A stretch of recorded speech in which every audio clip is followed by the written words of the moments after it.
Во 16 училници во Основното училиште Свети Кирил и Методи во Кочани на вкупна површина од 895 метри квадратни ќе биде поставен нов под со средства во износ од 1.200.000 денари од проект на УСАИД. Ќе се реновира подот во 8 училници на приземниот и основно училишниот меѓукат.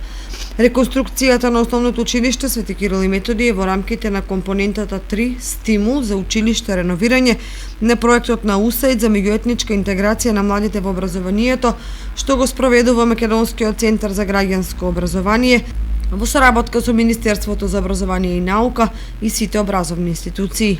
Основното училиште Свети Кирил и Методи е едно од 12 училишта во државата во кои ќе се имплементираат активности од оваа компонента.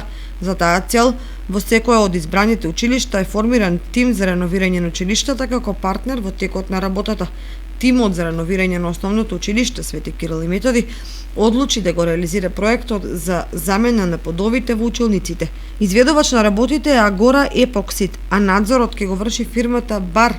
Од 6 октомври изведувачот е воведен во работата во присуство на представници од УСАИД, изведувачот, надзорот, училиштето и општината.